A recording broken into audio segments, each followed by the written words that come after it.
अस्सलामुअलैकुम dear students, उम्मीद करता हूँ आप सब स्टूडेंट ठीक ठाक होंगे, खैरियत से होंगे। डियर स्टूडेंट्स, आज की इस वीडियो में हम BSN 5th semester and post RN 2nd semester के सब्जेक्ट टीचिंग लर्निंग प्रिंसिपल के यूनिट नंबर 2 जो कि हमारे साथ stages in learning physical environment and wellbeing है, इसको आज हम डिस्कस करेंगे और इसको समझने की कोशिश करेंगे। इससे पहले कि हम लेक्चर को स्टार्ट करें, तमाम नए आने वाले दोस्तों से गुजारिश है कि चैनल को सब्सक्राइब करें और बेल आइकन को दबाएं ताकि नए वीडियोस की नोटिफिकेशन आप दोस्तों को टाइम पर मिलती रहे। तो डियर स्टूडेंट्स, इस यूनिट के ऑब्जेक्टिव्स हमारे साथ मौजूद है जिसमें हम मंदरजा झेल टॉपिक्स पर डिटेल के साथ बात करेंगे। सबसे पहले हम अंडरस्टैंड करेंगे developmental stages and learning experiential learning को, कि लर्निंग किसे कहते हैं, लर्निंग के हमारे साथ कौन से डेवलपमेंटल स्टेजेस है और इसके अलावा एक्सपीरियंशियल लर्निंग से क्या मुराद है। इसके साथ साथ हम डिस्कस करेंगे impacts of state of physical health on learning, ठीक है, कि हमारी जो फिज़िकल हेल्थ है इसकी हमारे लर्निंग पर क्या असरात होते हैं। आया हमारे फिज़िकल हेल्थ की वजह से हमारे जो लर्निंग के कैपेबिलिटीज़ है वो मुतासिर हो सकती है या नहीं, तो इस पर हम बात करेंगे। इसके साथ साथ हम अपने इमोशनल एस्पेक्ट्स को भी क्या करेंगे, डिस्कस करेंगे कि आया स्ट्रेस की वजह से हमारे लर्निंग कैपेबिलिटीज़ मुतासिर हो सकती है या नहीं। इसके साथ साथ जितनी भी हमारे साथ फ़िज़िकल इन्वायरमेंट है जिसमें वेलबींग एंड लर्निंग भी आ जाती है, तो ये सारी चीज़ें जो है हम देखेंगे और जानने की कोशिश करेंगे कि इन चीज़ों की वजह से, इन फैक्टर्स की वजह से हमारे लर्निंग कैपेबिलिटीज़ पर असर पड़ता है या नहीं। तो आज के इस लेक्चर में हम इन टॉपिक के हवाले से बात करेंगे और इसको अंडरस्टैंड करने की कोशिश करेंगे। तो सबसे पहले हम बात करते हैं लर्निंग की। लर्निंग किसे कहते हैं डियर स्टूडेंट? लर्निंग जो है ये असल में हमारे साथ एक ऐसा प्रोसेस होता है जिसके ज़रिए हम अपने बिहेवियर में परमानेंटली क्या लाते हैं, चेंजेस लाते हैं। अब जो चेंजेस होती है तो ये चेंजेस पॉजिटिव भी हो सकती है, नेगेटिव भी हो सकती है।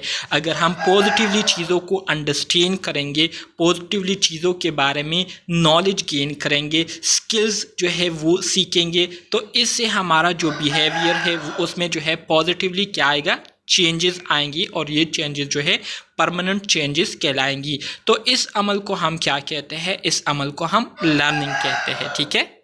तो डियर स्टूडेंट्स, यहाँ पर आपको लर्निंग की डिफिनीशन आपको दी गई है जिसमें कहते हैं कि learning is the process of acquiring new understanding, knowledge, behavior, skill, values and attitude, या learning may be defined as any relative permanent change in behavior is called learning।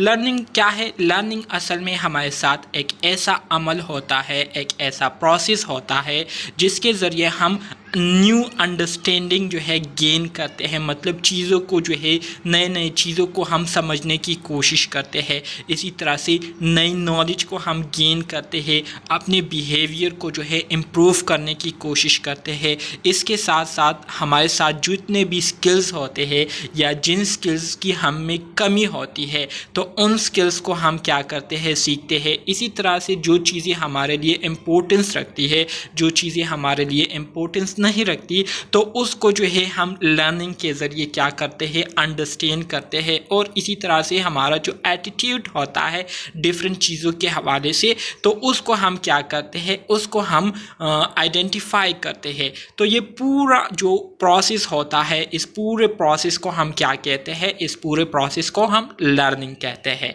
इसी तरह से लर्निंग ये एक ऐसा अमल होता है जिसके ज़रिए हम अपने बिहेवियर में परमानेंटली क्या करते हैं, चेंजेस जो है वो प्रोड्यूस करते हैं, चेंजेस जो है वो लाने की कोशिश करते हैं। अब ये चेंजेस जैसे कि मैंने आपको कहा पॉजिटिव भी हो सकती है, नेगेटिव भी हो सकती है। अगर नेगेटिव होगी तो जाहिरी बात है फिर हमें लोग गाइड करेंगे, हमें लोग टीच करेंगे, हमें ट्रेनिंग देंगे और इसी तरह से हमारे जो नेगेटिव बिहेवियर है उसको जो है पॉजिटिव बिहेवियर में कन्वर्ट करने की कोशिश की जाएगी। तो इस तरह से लर्निंग जो है हमारे जो बिहेवियर है इसको क्या करती है, चेंज करती है। Characteristics of learning. Dear students, अगर लर्निंग की खसूसियात के हवाले से मैं आपको बताऊं तो लर्निंग जो है ये इसके हमारे साथ बहुत सारी खसूसियात है और बहुत ही कॉमन है हमारे लाइफ में। सबसे पहली खसूसियत तो हमारे लर्निंग प्रोसेस की ये है कि जो लर्निंग है, जो हम सीखते हैं, तो ये एक ख़ास टाइम के लिए नहीं होता, बल्कि बच्चा जैसे ही पैदा होता है तो पैदा होते ही वो लर्निंग शुरू कर देता है। ठीक है, वो चीज़ों को लर्न करना शुरू कर देता है। और इसी तरह से बच्चे की पैदाइश से लेकर इंसान की मौत तक जो है, इंसान जो है हर लम्हा किसी ना किसी जगह पर जो है किसी ना किसी चीज़ को जो है वो सीखने की कोशिश करता है, चीज़ों को लर्न करने की कोशिश करते हैं।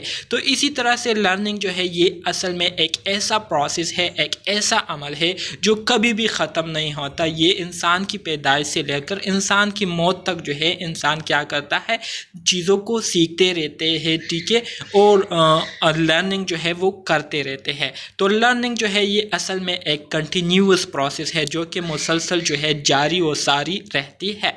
सो learning is the process which is continuous, it never stop at any phase, it is a life long process, hence learning start from birth and end only with the death of an individual. ठीक है, तो पहली खसूसियत learning की ये है कि ये एक ऐसा अमल है जो कि कंटिन्यूअस होता है, जो कि मुसलसल जारी और सारी रहता है और ये कभी भी किसी भी फेज़ में स्टॉप नहीं होता। ठीक है, इसी तरह से ये एक लाइफ लॉन्ग प्रोसेस है और इसी वजह से बच्चा जैसे ही पैदा होता है तो बच्चे की पैदाइश से लेकर उस बच्चे की फिर बालिग होने तक, और बालिग होने से फिर बूढ़ा होने तक, और बूढ़ा होने से फिर मौत तक जो है वो मुसलसल चीज़ों को सीखते रहते हैं। ठीक है, इसी तरह से लर्निंग की हमारे साथ जो दूसरी खसूसियत है वो ये है कि learning is the process which leads to mental growth of an individual. ठीक है, लर्निंग एक ऐसा अमल है जिसके ज़रिए लोगों की जो मेंटल ग्रोथ है वो होती है। ज़ाहिरी बात है, जब आप चीज़ों को सीखते हैं, ठीक है, मुख्तलिफ स्किल्स सीखते हैं, नॉलेज गेन करते हैं, तो इससे आपकी जो ज़हनी नशोनुमा होती है तो वो क्या होती है, उसमें बेहतरी आती है और आप जो है ज़हनी तौर पर बेहतर अच्छी नशोनुमा जो है वो पा रहे होते हैं। तो इस वजह से आपकी जो मेंटल ग्रोथ है वो लर्निंग की वजह से इम्प्रूव होती है। इसकी तीसरी खसूसियत यह है कि when learning takes place the individual learn to adjust and adopt according to the environment. ज़ाहिरी बात है, जब आप लर्निंग करते हैं, जब आप चीज़ों को सीख लेते हैं तो इस वजह से फिर आपको पता होता है कि मुख्तलिफ इन्वायरमेंट में मैंने किस तरह से अपने आप को एडजस्ट करना है और किस तरह से मैंने चीज़ों को अडॉप्ट करना है। तो लर्निंग ये एक ऐसा अमल है जो कि आपको मुख्तलिफ इन्वायरमेंट, मुख्तलिफ सिचुएशन में अपने आप को एडजस्ट और इसके साथ साथ मुख्तलिफ चीज़ों को किस तरह से अडॉप्ट करना है, इन सारी चीज़ों को फिर आप आसानी से कर लेते हैं जब आप चीज़ों को सीख लेते हैं। इसके अलावा लर्निंग की चौथी खसूसियत यह है कि learning is active process, learning by doing is the best part of learning. Learning ये एक ऐसा अमल है जो कि एक्टिव प्रोसेस है। एक्टिव प्रोसेस से मुराद ये है कि अगर आप कोई चीज़ सीखना चाहते हैं तो जब तक आप उस चीज़ में बज़ाते खुद इन्वॉल्व नहीं होंगे, ठीक है, उसको आप खुद प्रैक्टिकली नहीं करेंगे तो तब तक आप उस चीज़ को अच्छे तरीके से नहीं सीख सकते। अगर मैं आपको बहुत बार जो है बता दूं कि ये काम इस तरह से होता है, आपने इसको इस तरह से करना है, तो आप जो है उस वक्त तक अच्छे तरीके से मेरी बातों को अंडरस्टैंड नहीं कर सकते जब तक आप उस काम को बजाते खुद ना कर ले और उन टास्क को बजाते खुद ना कर ले। तो बुनियादी मतलब पॉइंट 4 का ये है कि लर्निंग जो है ये एक एक्टिव प्रोसेस होता है। एक्टिव प्रोसेस से मुराद ये है कि जब तक आप एक काम को ख़ुद नहीं कर लेते तब तक आप उस काम को अच्छे तरीके से सीख नहीं सकते। ठीक है, इसी तरह से लर्निंग की जो 5वीं खसूसियत है वो ये है कि learning takes place individually as well as socially. आप जो है बजाते खुद अकेले होकर भी चीज़ों को सीख सकते हैं और इसी तरह से सोशली माशरती तौर पर लोगों के साथ मिलजुल कर, लोगों के साथ बैठकर, लोगों के साथ बातचीत करके, डिस्कशन करके भी आप बहुत कुछ सीख सकते हैं। इसके अलावा learning brings about the change in the behaviour in individual. Learning एक ऐसा प्रोसेस है जिसकी वजह से आपकी जो बिहेवियर है उसमें क्या आती है, उसमें तब्दीलियाँ जो है रूनुमा होती है, उसमें तब्दीलियाँ जो है वो पैदा हो जाती है और ये तब्दीलियाँ ज़्यादा तौर पर अमूमन लर्निंग की वजह से पॉजिटिव चेंजेस होती है, पॉजिटिव तब्दीलियाँ होती है। ठीक है। डेवलपमेंटल स्टेजेस, अब हमारे साथ लर्निंग के मुख्तलिफ स्टेजेस हैं जिसमें हम अच्छे तरीके से और बेहतर तरीके से लर्निंग कर सकते हैं। कुछ स्टेजेस लर्निंग के ऐसे होते हैं जिसमें हमें चीज़ों को सीखने के लिए दूसरे लोगों का सहारा जो है वो लेना पड़ता है, दूसरे लोगों से हमें गाइडेंस लेनी पड़ती है। तो इस तरह की जो स्टेजेस होती है तो इसमें ज़्यादातर जो लर्नर्स होते हैं उनको अमूमन ज़्यादातर जो है लोगों की गाइडेंस की ज़रूरत होती है और वो बग़ैर गाइडेंस की जो है कोई भी काम नहीं कर सकते। जैसे कि अब यहाँ पर मैं आप स्टूडेंट्स को जो है गाइड कर रहा हूँ, आप स्टूडेंट को जो है चीज़ें सिखा रहा हूँ, तो एक बार जब आप इन चीज़ों को सीख लेंगे तो इंशाल्लाह फिर आप पर वो स्टेज भी आएगा कि फिर आपको चीज़ों को दूसरों से सीखने की ज़रूरत नहीं पड़ेगी, बल्कि आप ख़ुद ब खुद चीज़ों को फिर अंडरस्टैंड करेंगे, मुख्तलिफ़ सिचुएशन को फिर अंडरस्टैंड करेंगे और फिर ख़ुद ब खुद ही उन मुख्तलिफ़ सिचुएशन के लिए अपने सलूशन जो है ख़ुद भी निकाल सकेंगे।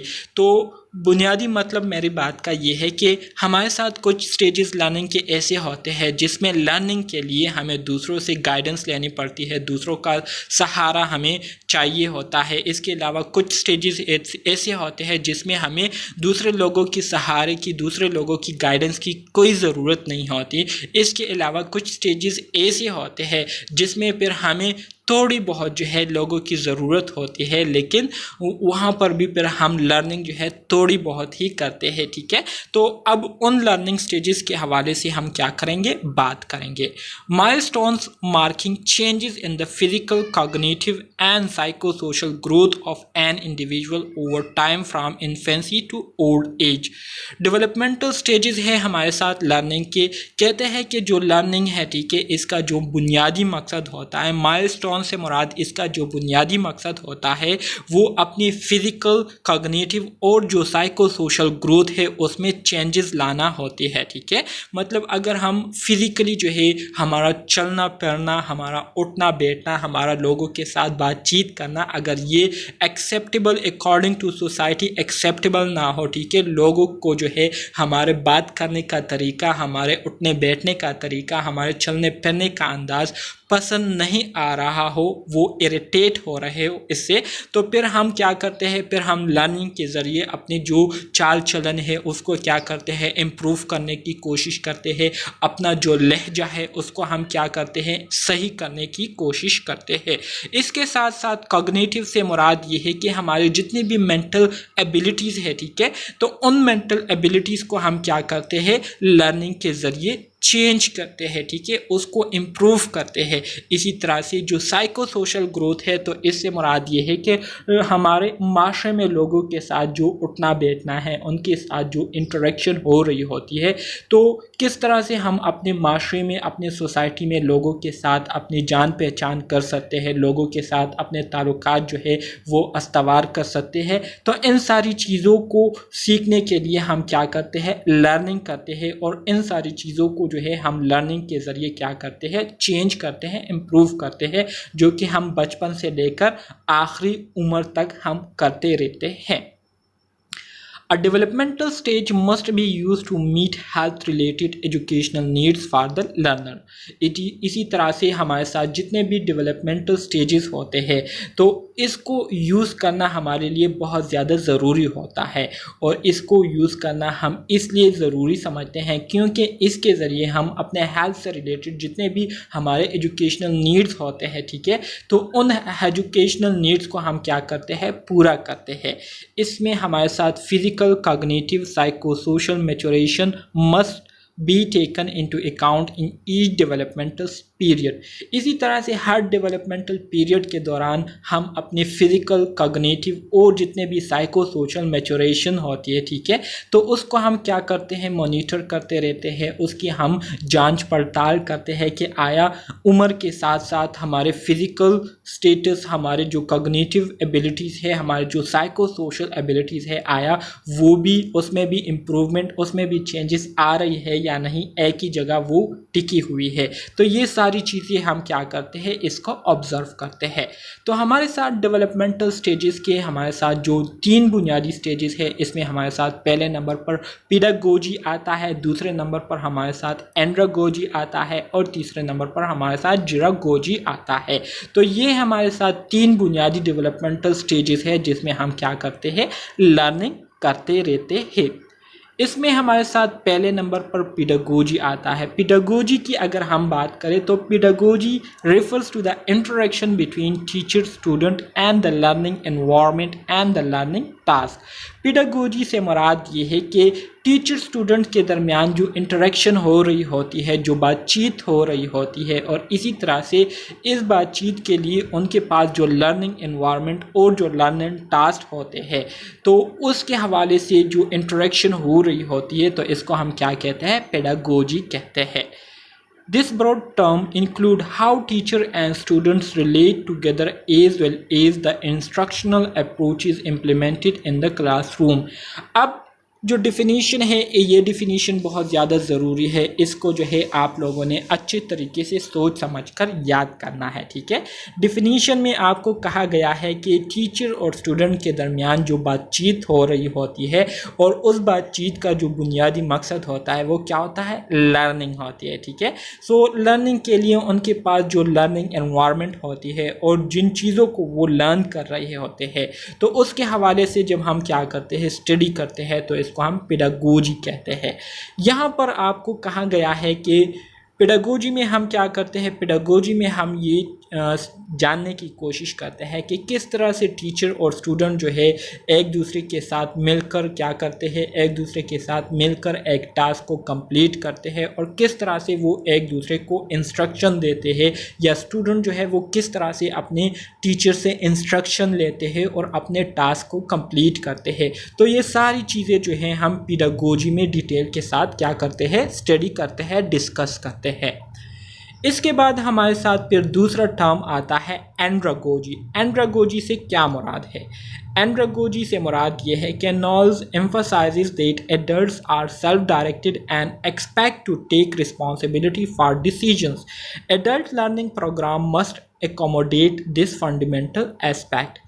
एंड्रागोजी में जो है नॉल्स ने इस बात पर जोर दिया है कि जितने भी हमारे साथ जो एडल्ट लोग होते हैं, ठीक है, तो वो ज़्यादातर क्या होते हैं, सेल्फ डायरेक्टेड होते हैं, ख़ुद मुख्तार होते हैं, ठीक है, और वो ख़ुद मुख्तार रहना पसंद करते हैं और इसी तरह से वो अपने आप से हमेशा ये एक्सपेक्ट करते हैं, हमेशा उन्होंने अपने आप से ये उम्मीद लगाई हुई होती है कि हम जितने भी डिसीजन लें तो उसको हम अपनी रिस्पॉन्सिबिलिटी, अपनी ज़िम्मेदारी के बेस पर जो है हम क्या करें, फैसले करें, और जितने भी हम काम करें तो उसमें दूसरे लोग जो है वो किसी किस्म की मुदाखलत ना करें।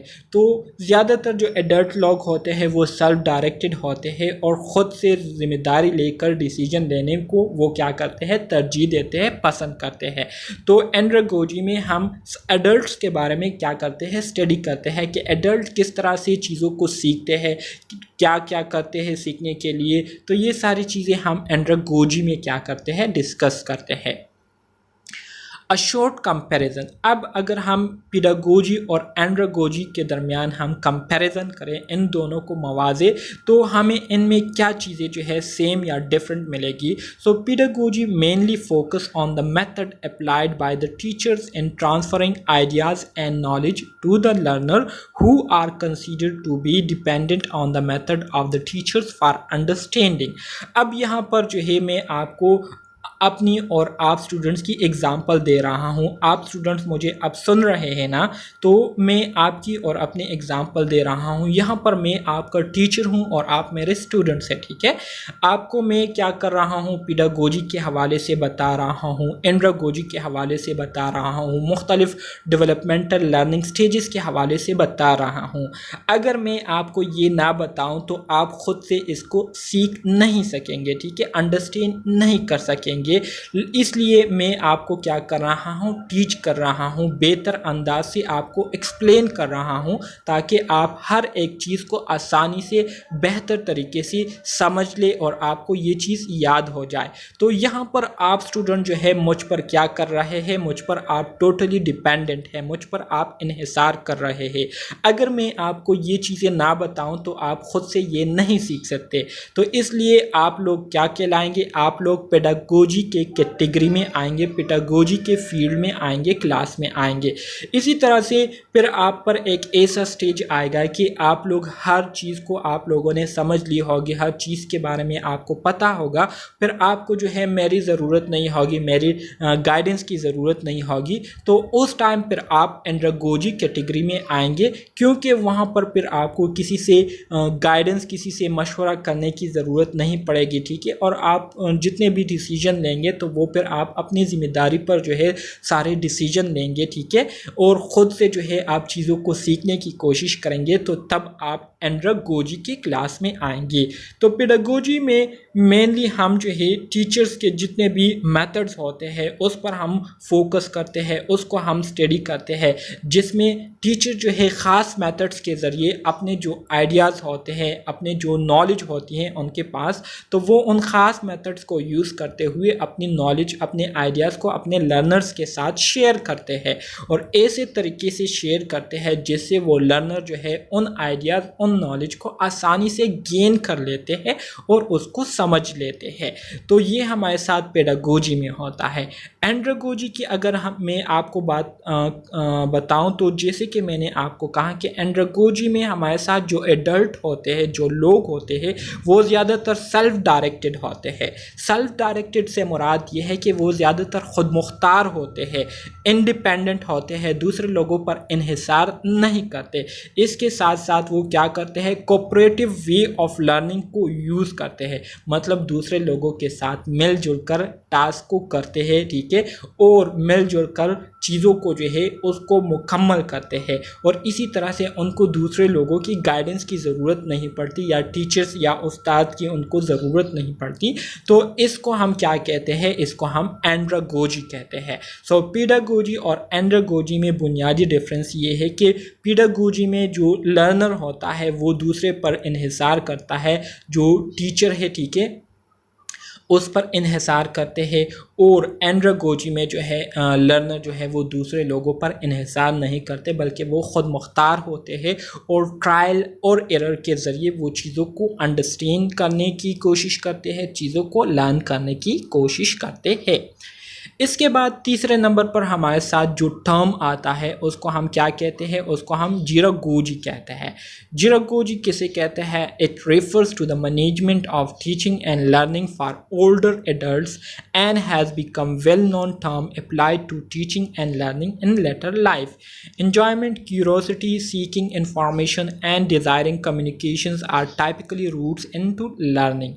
Recognition of age-related issues which may affect learning, such as reduced sensory perception, limited motor capabilities, and changes in cognitive processes, especially memory.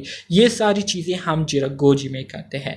जिरागोजी में क्या होता है, जिरागोजी में भी टीचर और स्टूडेंट होते हैं, लेकिन यहाँ पर जो स्टूडेंट्स होते हैं वो ज़्यादातर ओल्ड एज लोग होते हैं, ठीक है, जो अपने ज़िंदगी के जो आखिरी हिस्सा होता है, तो उस आखिरी हिस्से में वो क्या करते हैं, चीज़ों को सीखने की कोशिश करते हैं, चीज़ों को लर्न करने की कोशिश करते हैं और अपने टीचर्स या अपने जो बड़े होते हैं, ठीक है, उनसे गाइडेंस लेते हैं, ठीक है।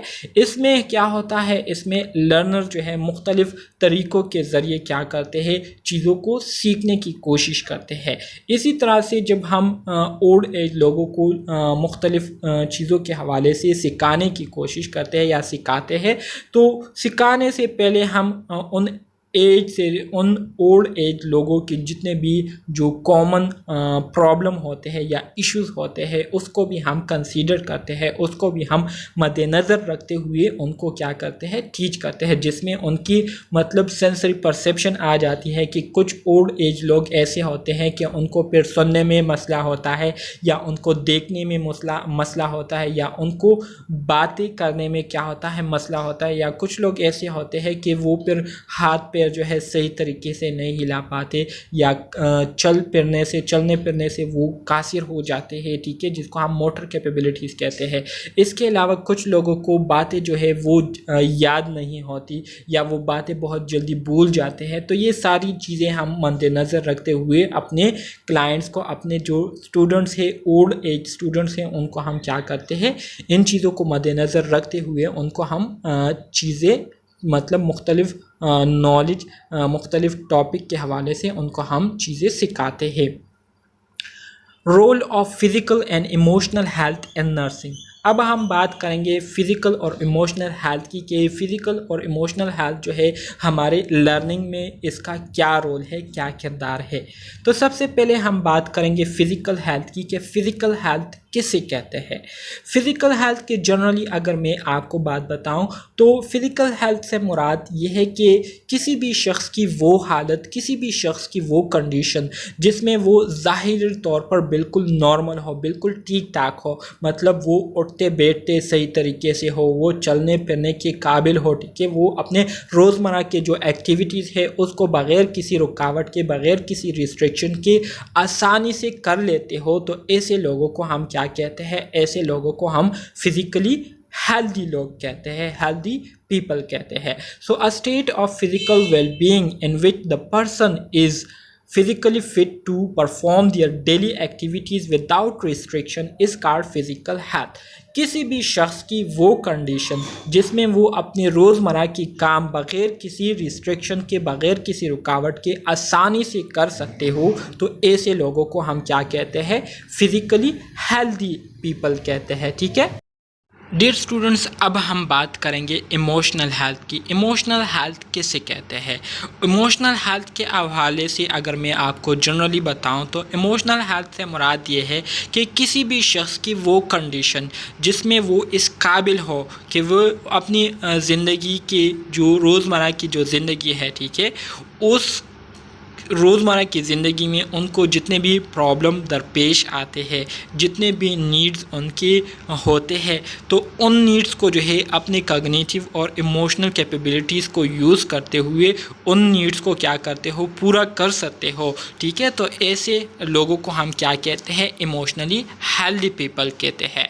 यहाँ पर हमारे साथ इमोशनल हेल्थ की डिफिनीशन मौजूद है, जिसमें कहते हैं the sense of well being that enables a person to have cognitive and emotional capabilities to function in society and meets the demand of everyday life। ठीक है, तो वही बात है जो कि मैंने आपको कही कि किसी भी शख्स की वो कंडीशन, वो स्टेट जिसमें वो इस काबिल हो कि वो अपने रोज़मर्रा की ज़िंदगी में उनको जितने भी मसले दरपेश आते हैं, उनके जितने भी ज़रूरियात होते हैं, ठीक है, तो उन ज़रूरियात को पूरा करने के लिए वो कॉग्निटिव और अपने इमोशनल कैपेबिलिटीज़ को बरूह कार लाते हुए उन ज़रूरियात को पूरा कर सकते हो। तो ऐसे लोगों को हम क्या कहेंगे, ऐसे लोगों को हम इमोशनली हेल्दी पीपल कहेंगे, ठीक है। हमारे साथ जो इमोशनली हेल्दी लोग होते हैं उनके कुछ खसूसियात होते हैं, जिसमें पहले नंबर पर वो ओपन माइंडेड होते हैं, ठीक है, हर तरह की प्रॉब्लम को जो है वो वेलकम करते हैं और किसी भी किस्म के प्रॉब्लम से जो है वो खौफज़दा नहीं होते, प्रेशराइज नहीं होते, डिप्रेशन का शिकार नहीं होते। इसके साथ साथ ओपन हार्टेड होते हैं, ठीक है, दिल लगाकर काम करते हैं और दिलचस्पी के साथ काम करते हैं, असर्टिव होते हैं, हर एक काम को टाइम पर करते हैं, प्रोएक्टिव होते हैं, मतलब किसी भी काम को करने से पहले उस काम के लिए जो है वो हर दम तैयार रहते हैं। इसके साथ साथ एक्सप्रेसिव इमोशंस अप्रोप्रिएटली, और अपने जो इमोशन है, अपने जो जज्बात है, एहसासात है, उसको सिचुएशन के मुताबिक उसको क्या करते हैं, एक्सप्रेस करते हैं। तो ये कुछ खसूसियात है जो कि इमोशनली तौर पर जो हेल्दी लोग होते हैं उनमें ये खसूसियात आपको कॉमनली और क्लियरली देखने को मिलेगी। इसके बाद आ जाते हैं की टर्म्स की तरफ। इमोशनल हेल्थ का तो मैंने ऑलरेडी आपको बताया कि a state of emotional and psychosocial well-being in which the individual is able to cope with the normal stresses of life, work productively and to make contribution to his or her community is called emotional health. मतलब किसी भी शख्स की वो condition जिसमें वो emotionally और साइकोसोशली ऐसे कंडीशन में हो कि वो अपने रोज़मर्रा की ज़िंदगी में उनको जितने भी स्ट्रेसेस दरपेश आते हैं तो वो उन स्ट्रेसेस को जो है अच्छे तरीके से कोप कर सकते हो, उसको मैनेज कर सकते हो, अपने रोज़मर्रा के काम प्रोडक्टिवली कर सकते हो, अपनी ज़रूरियात को पूरा कर सकते हो और अपने कम्युनिटी में वो अपना एक किरदार जो है वो अदा कर रहे हो। तो इसको हम इमोशनल हेल्थ कहते हैं। डियर स्टूडेंट्स, अब हम बात करेंगे कॉग्निशन की। What is cognition? कॉग्निशन का ऑलरेडी मैंने आपको स्टार्ट में बताया था कि जहाँ पर भी वर्ड कॉग्निशन या कॉग्निटिव आएगा तो आप लोगों ने ये समझ जाना है कि ये असल में हमारे जितनी भी मेंटल एबिलिटीज़ है उसके हवाले से बात हो रही है, जिसमें हमारी अटेंशन आ जाती है कि हम चीज़ों को कंसंट्रेशन देते हैं या नहीं, इसमें हमारी मेमोरी आ जाती है कि हम चीज़ों को याद कर सकते हैं या नहीं, आसानी से कर सकते हैं या हमें याद करने में बहुत ज़्यादा जो है मेहनत करनी पड़ती है, चीज़ों की इवॉल्यूशन कर सकते हैं या नहीं, मुख्तलिफ़ टॉपिक पर हम रीजनिंग कर सकते हैं या नहीं, प्रॉब्लम को सॉल्व करने की सलाहियत हम में है या नहीं, इसी तरह से फ़ैसला करने की सलाहियत हम में है या नहीं। तो ये सारी चीज़ें हमारे मेंटल एबिलिटीज़ में आ जाती है। ठीक है, तो कॉग्निटिव से मुराद ये है कि it is a set of all mental abilities related to attention, memory, evolution, reasoning, problem solving, decision making and computation etcetera. Computation से मुराद जो हिसाब किताब होती है, ये सारी चीज़ें कंप्यूटेशन में आती है। सो ये असल में हमारे साथ मेंटल एबिलिटीज़ की जितने भी मेंटल एबिलिटीज़ है तो उसका एक मजमुआ होता है। तो उसके हवाले से जब हम बात करते हैं तो इसको हम कॉग्निशन कहते हैं। इसके अलावा memory, it is the process in which information is encoded, store and retrieve. Memory जो है ये एक ऐसा अमल होता है जिसके ज़रिए हम इंफॉर्मेशन को क्या करते हैं, इनकोड करते हैं, मतलब उसको अंडरस्टैंड करते हैं। अंडरस्टैंड करने के बाद उसको हम अपने साथ याद कर लेते हैं और याद करने के बाद जब भी हमें उसकी ज़रूरत हो तो उसको हम दोबारा से क्या करते हैं, रिट्राइव करते हैं, अपने माइंड में दोबारा से उसको रिट्राइव करके हम उन चीज़ों से फिर फ़ायदा उठाते हैं। इसके अलावा reasoning, the process of drawing conclusion to inform how people solve problem and make decision is called reasoning. Reasoning ये वो अमल होता है जिसमें हम क्या करते हैं, जिसमें हम मुख्तलिफ प्रॉब्लम्स के हवाले से क्या करते हैं, डिस्कशन करते हैं, उस पर बहस मुबाहिसा करते हैं और बहस मुबाहिसा करने के बाद उन प्रॉब्लम से रिलेटेड क्या करते हैं, सोल्यूशन निकालते हैं और फैसले करते हैं, डिसीजन करते हैं। तो इस अमल को हम क्या कहते हैं, रीजनिंग कहते हैं। Dialectical method of learning, dialectical method of learning क्या है और डायडेक्टिक मेथड ऑफ लर्निंग क्या है, इसके हवाले से अब हम बात करेंगे। Dialectical method of learning, learning that occur through discussion between two और मोर पीपल, वो लर्निंग जो कि हम दो या दो से ज़्यादा लोगों के साथ डिस्कशन करते हुए करते हैं, चीज़ों को डिस्कस करते हुए, दो या दो से ज़्यादा लोगों के साथ चीज़ों को डिस्कस करते हुए उससे हम जो लर्निंग करते हैं, जो अंडरस्टैंडिंग करते हैं, जो नॉलेज गेनिंग करते हैं, तो इस अमल को हम क्या कहते हैं, इस मेथड को हम डायलेक्टिकल मेथड ऑफ लर्निंग कहते हैं। सही है। इसी तरह से dialectical method of learning allow adult learners to exchange their ideas, concept, personal and professional experiences. ज़ाहिरी बात है डायलेक्टिकल मेथड ऑफ लर्निंग में दो या दो से ज़्यादा लोग जो है एक दूसरे के साथ डिस्कशन कर रहे होते हैं, एक दूसरे के साथ बातचीत कर रहे होते हैं। तो इस बातचीत के दौरान वो अपने जो आइडियाज़, अपने जो कंसेप्ट, पर्सनल और जो प्रोफेशनल एक्सपीरियंसेस उन्होंने किए होते हैं तो उसको एक दूसरे के साथ एक्सचेंज कर रहे होते हैं। डायडेक्टिक मेथड ऑफ लर्निंग क्या है? डायडेक्टिक मेथड ऑफ लर्निंग ये असल में हमारे साथ लर्निंग की वो किस्म है जिसमें क्या होता है, instructive method that provide students with the required theoretical knowledge. ठीक है, डायडेक्टिक मेथड ऑफ लर्निंग ये असल में हमारे साथ लर्निंग की वो किस्म है जिसमें इंस्ट्रक्टिव मेथड को यूज़ किया जाता है और स्टूडेंट्स को इंस्ट्रक्शन देकर उनको जो है मुख्तलिफ थ्योरेटिकल नॉलेज के हवाले से उनको इंफॉर्मेशन दी जाती है और उनको जो है सिखाया जाता है। ठीक है, it is an effective method use to teach students who are unable to organise their work and depend on the teachers for instruction. It is also use to teach basic skills of reading and writing. ठीक है, जो डायडेक्टिक method of learning होता है तो ज़्यादातर ये method जो है टीचिंग स्टूडेंट्स को टीच करने के लिए बहुत ज़्यादा इफ़ेक्टिव रहता है, बहुत ज़्यादा फ़ायदेमंद रहता है, ख़ास तौर पर उन स्टूडेंट्स के लिए जिनको जो है गाइडेंस की ज़रूरत पड़ती है और वो बग़ैर गाइडेंस के कोई भी काम ना कर सकते हो। ठीक है, इसके अलावा डायडेक्टिक मेथड ऑफ लर्निंग के ज़रिए हम रीडिंग और राइटिंग के जो बेसिक स्किल्स है उसको भी क्या कर सकते हैं, उसको भी हम सीख सकते हैं और सिखा सकते हैं। The teacher is the source of knowledge and the knowledge is transmitted to the students through didactic method. यहाँ पर टीचर जो है ये सोर्स ऑफ नॉलेज होते हैं, मतलब इनके पास नॉलेज होती है, ये नॉलेज का एक ज़ख़ीरा के तौर पर काम करते हैं जिसमें वो अपने स्टूडेंट्स को ये नॉलेज क्या करते हैं, डायडेक्टिक मेथड के ज़रिए अपने स्टूडेंट्स को ये नॉलेज जो है मुंतकिल कर रहे होते हैं।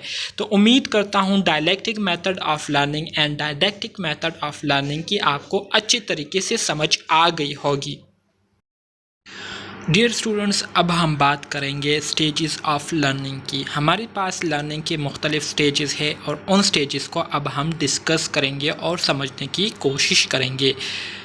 हमारे साथ लर्निंग के बेसिकली 4 मेजर स्टेजेस है, जिसमें पहले नंबर पर एक हमारे साथ अनकॉन्शियस इनकम्पिटेंस कहलाता है, दूसरे नंबर पर हमारे साथ कॉन्शियस इनकम्पिटेंस कहलाता है, तीसरे नंबर पर हमारे साथ कॉन्शियसली कॉम्पिटेंट कहलाता है और चौथे नंबर पर हमारे साथ अनकॉन्शियस कॉम्पिटेंट कहलाता है। अब अनकॉन्शियस इनकम्पिटेंस से क्या मुराद है? अनकॉन्शियस इनकम्पिटेंस से मुराद ये है कि ये हमारे साथ वो सिचुएशन होती है जिसमें हमारे साथ इल्म ना होने की वजह से, नॉलेज ना होने की वजह से हमें जो है कुछ भी पता नहीं होता कि हम में किस चीज़ की कमी है और कौन सी चीज़ की जो है हमें सीखने की ज़रूरत है।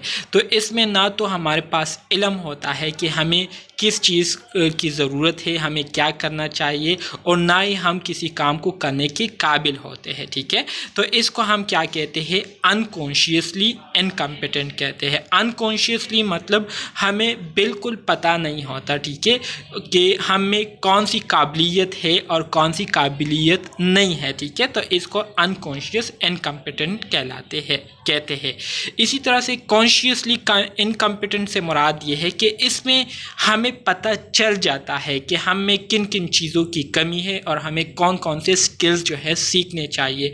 कॉन्शियसली से मुराद ये है कि हमें ख़बर हो जाती है अपने बारे में कि हम कितने निकम्मे हैं, ठीक है, हमें कितनी स्किल्स की कमी है, कौन से स्किल्स जो हैं हमें सीखने चाहिए, कौन से स्किल जो है हमें मज़ीद इम्प्रूव करने चाहिए। ठीक है, तो कॉन्शियसली हमें पता चल जाता है कि हम कितने नाकाबिल हैं या कितने नालायक है। ठीक है, तो इसको हम कॉन्शियसली इनकम्पिटेंट कहते हैं। कॉन्शियसली कॉम्पिटेंट से मुराद ये है कि जब हमें दूसरे स्टेज में अपनी खामियों के बारे में पता चल जाता है तो उन खामियों को फिर हम क्या करते हैं? ख़त्म करने की कोशिश करते हैं और मुख्तलिफ़ स्किल्स को सीखते हैं। तो जब हम मुख्तलिफ़ स्किल्स को सीख लेते हैं तो फिर हमें पता होता है कि हाँ, मुझे ये स्किल भी आता है, ये स्किल भी आता है। लेकिन कॉन्शियसली कॉम्पिटेंट स्टेज में हम जितने भी काम करते हैं तो उसको जो है हम सोच समझ के बिल्कुल कंसंट्रेशन के साथ बिल्कुल ठीक ठाक करते हैं। तो ये हमारे साथ कॉन्शियस कॉम्पिटेंट स्टेज कहलाता है। अनकॉन्शियस कॉम्पिटेंट से मुराद ये है कि जैसे कि जब आप पहली बार ड्राइविंग सीखते हैं या ड्राइविंग कर रहे होते हैं, ठीक है, तो आप बिल्कुल सोच समझ के बिल्कुल अटेंटिवली जो है बैठकर ड्राइविंग कर रहे होते हैं, चीज़ों को नोट कर रहे होते हैं, ऑब्जर्वेशन कर रहे होते हैं।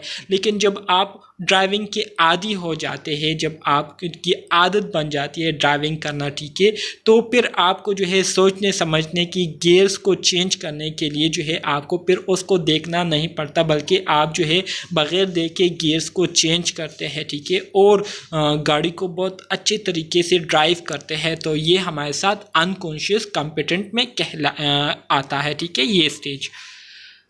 अब हम स्टेज 1 के बारे में बात करेंगे, अनकॉन्शियस इनकम्पिटेंट। अनकॉन्शियस इनकम्पिटेंस क्या है? This is the stage of blissful ignorance. We do not know what we do not know, ठीक है।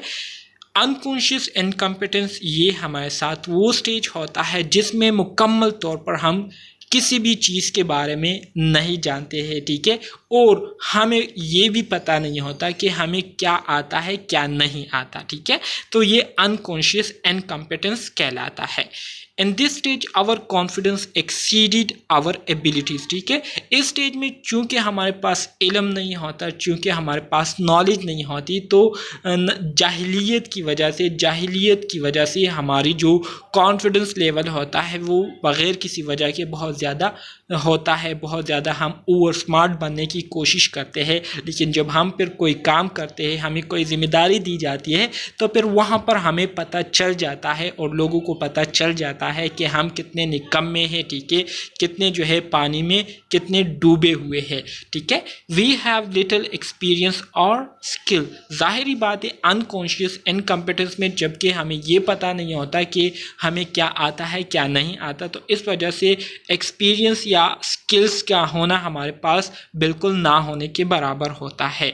We are unaware of other deficiency in the subject और स्किल्स, और हमें बिल्कुल पता नहीं होता कि हमें किन चीज़ों के बारे में पता नहीं है या हमें कौन से स्किल्स आते हैं कौन से स्किल्स नहीं आते, तो बिल्कुल निकम्मे होते हैं इस स्टेज में लोग, ठीक है।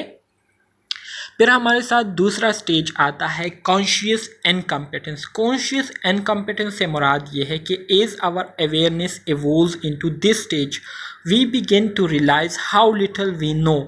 In this stage confidence drops as we realise our abilities is limited.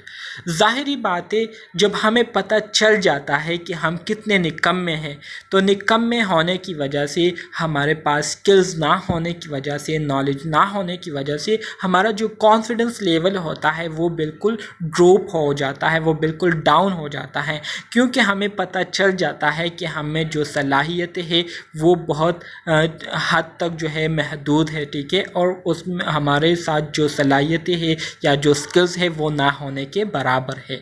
We feel uncomfortable, और इसी वजह से फिर हम अपने आप को बहुत ज़्यादा अनकम्फर्टेबल फील करते हैं, महसूस करते हैं, हमें शर्म आती है, हिचकिचाहट का शिकार हो जाते हैं, क्योंकि हमें अपने बारे में पता चल जाता है कि हम बहुत ज़्यादा निकम्मे हैं, हमें कोई भी काम नहीं आता, तो इस वजह से अपने आप को अनकम्फर्टेबल फील करते हैं कि कोई बंदा जो है वो हमें कोई रिस्पॉन्सिबिलिटी ना दे। We become aware of the existence and relevance of the skills as well as our deficiency in this area, ठीक है, और इसी वजह से फिर हमें पता चल जाता है कि हमें कौन से स्किल्स सीखने चाहिए, किन चीज़ों के बारे में हमें नॉलेज जो है वो हासिल करनी चाहिए, ठीक है। We begin to realise how much we don't know. हमें पता चल जाता है कि हम कितने बेखबर है या हमें कितनी हम जो है कितने जाहिल है, ठीक है। Practising the skills takes all our concentration, और इसी वजह से फिर हम स्किल्स को प्रैक्टिस करना शुरू कर देते हैं और हमारी पूरी कंसंट्रेशन जो है वो मुख्तलिफ स्किल्स पर होती है और मुख्तलिफ स्किल्स को सीखने पर होती है, और इसी वजह से यही वो स्टेज है जिसमें हम ज़्यादा से ज़्यादा लर्निंग कर लेते हैं, ठीक है। तो ये हमारे साथ स्टेज 2 है। फिर हमारे साथ स्टेज 3 है कॉन्शियस कॉम्पिटेंस। कॉन्शियस कॉम्पिटेंस क्या है? We achieve conscious competence in a skill when we perform it consistently and willingly. We can perform the skills but it takes attention and concentration. Consciously competence ये वो stage होता है जिसमें हम मुख्तलिफ skills को कंसंट्रेशन के साथ और दिलचस्पी लेकर उन स्किल्स को हम क्या करते हैं, परफॉर्म करते हैं, और इन स्किल्स को बहुत ज़्यादा अटेंशन और कंसंट्रेशन के साथ हम क्या करते हैं, परफॉर्म करते हैं। In this stage, our confidence increases with our ability. We need to concentrate and think in order to perform the skills. अब कॉन्शियस कॉम्पिटेंस में हमारे जो कॉन्फिडेंस लेवल होता है वो थोड़ा थोड़ा इंक्रीज़ होना शुरू हो जाता है, क्योंकि हम में पहले स्किल्स की जो कमी थी अब वो स्किल्स हम ऑलरेडी सीख चुके हैं। अब हमें पता है कि हमने किस तरह से एक टास्क को कंप्लीट करना है, कैसे हमने उस काम को करना है। तो उस काम को करने के लिए हम बहुत कंसंट्रेशन, बहुत सोच समझ कर क्या करते हैं, स्टेप्स फॉलो करते हैं और उन स्किल्स को परफॉर्म करते हैं, जिसकी वजह से हमारा confidence level Aahista Aahista increase होना शुरू हो जाता है। We can perform the skills without assistance. We realise how much we have learn. This is the stage where many choose to remain, however true mastery is not attain until the fourth stage of learning. ठीक है, तो इसी वजह से फिर हम जो भी काम करते हैं, जो भी स्किल परफॉर्म करते हैं, तो उसमें फिर हमें किसी की सहारे की ज़रूरत नहीं पड़ती। असिस्टेंस से मुराद सहारा या सपोर्ट है, हमें किसी की सपोर्ट की ज़रूरत नहीं पड़ती और हमें पता चल जाता है कि हम कितना सीख चुके हैं। और ज़्यादातर इसी स्टेज में कुछ लोग जो है जब सीख लेते हैं तो फिर मज़ीद कोशिश नहीं करते, जिसकी वजह से वो उस स्किल्स में माहिर नहीं बन पाते, बल्कि वो उसी तरह से रहते हैं और हर काम को सोच समझ कर करते हैं। इसके अलावा मास्टर होने के लिए, किसी भी चीज़ में एक्सपर्ट होने के लिए ज़रूरी है कि वो फोर्थ स्टेज को भी क्या करे, कवर करे, जो कि हमारे साथ अनकॉन्शियस कॉम्पिटेंस स्टेज है। In the final stage the skills become so practice that it enter the unconscious part of the brain and it become second nature. This is where we can do something effortlessly and without thinking about it। ठीक है, जब हम unconscious competence stage में आ जाते हैं तो इस stage में हमने जो स्किल सीखे हुए होते हैं तो वो हमारी आदत बन जाती है और हम उसके आदी हो जाते हैं।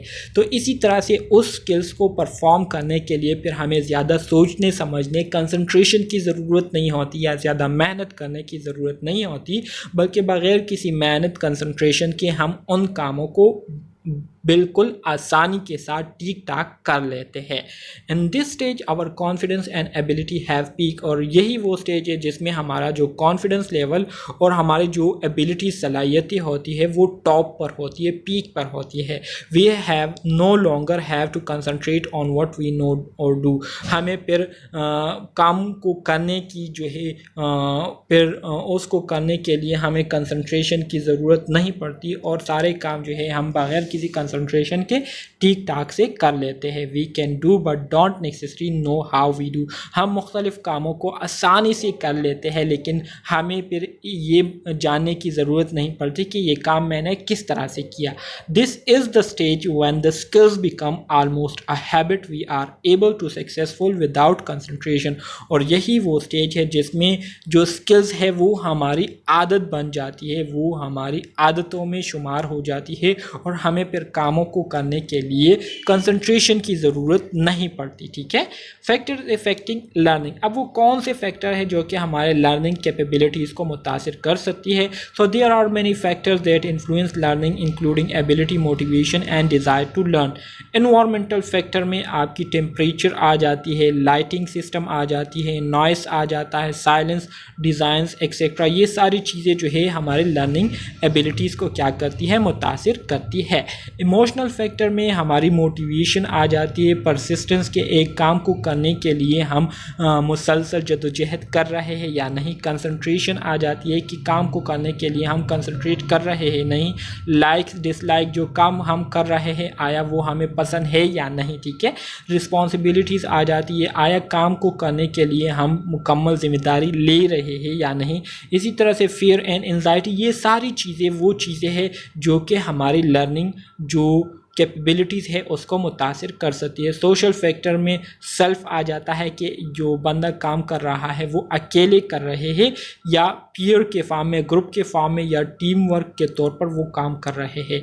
इसके अलावा language and communication facilitator, interpersonal skills, degree of participation of facilitator and learner, gender typing, ये सारी चीज़ें जो है ये वो चीज़ें हैं जो कि हमारे लर्निंग कैपेबिलिटीज़ को मुतासिर कर सकती है।